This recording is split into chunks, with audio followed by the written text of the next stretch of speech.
अस्सलाम वालेकुम दोस्तों, कैसे उम्मीद है खैरियत से होंगे। आज की वीडियो काफ़ी इंटरेस्टिंग है। इस वीडियो में हम बात करने वाले हैं पाकिस्तान वर्सेस न्यूजीलैंड के वाले से। जैसे कि आपको मालूम है कि पाकिस्तान की न्यूजीलैंड की जो सीरीज़ है वो मुलतवी हो गई है, पूरा टूर ही जो है वो ख़त्म कर दिया गया है। मैं आपको बताने वाला हूँ कि अब आखिर पाकिस्तान ने फैसला क्या किया है, तो वीडियो को आपने आखिर तक लाजमी देखना है। पाकिस्तान के वज़ीर इमरान खान की जानिब से ये ऐलान किया गया और रमीज़ राजा की जानिब से ये ऐलान किया गया है कि पाकिस्तान अब मुकम्मल तौर पर न्यूजीलैंड का बाइकाट करेगा। वर्ल्ड कप के अंदर भी कोशिश होगी पाकिस्तान की कि वो न्यूजीलैंड के साथ मैच ना खेले, क्योंकि जैसे कि आपको मालूम है कि न्यूजीलैंड की टीम 15 दिन पहले पाकिस्तान में आई थी और मुकम्मल तैयारियाँ ज़ोरों शोर से जारी थी और बहुत ज़्यादा प्रोटोकॉल भी ले रही थी।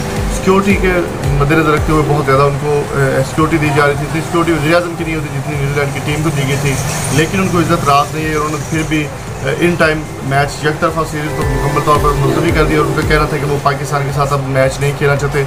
याद रहे कि न्यूजीलैंड की टीम 18 साल बाद पाकिस्तान में आई थी और अभी देखना होगा कि न्यूजीलैंड की टीम के खिलाफ पाकिस्तान का क्या रिएक्शन होगा। रिएक्शन सामने आ रहा है कि रमीज़ राजा ने कहा कि वो पाकिस्तान न्यूजीलैंड के साथ नहीं खेलेंगे बाकी मैच, और इमरान खान ने भी इस बात का ऐलान कर दिया कि वो न्यूजीलैंड के साथ किसी भी तरह का ताल्लुक़ नहीं रखेंगी और शायद क्रिकेट का भी वर्ल्ड कप के अंदर भी वो न्यूजीलैंड के साथ बाइकाट करें। तो दोस्तों, आपकी इस बारे में क्या राय है कमेंट बॉक्स में कीजिए, ज़रूर कीजिए। वीडियो पसंद है चैनल को सब्सक्राइब करें। Thank you so much for coming. अल्लाह हाफ़िज़।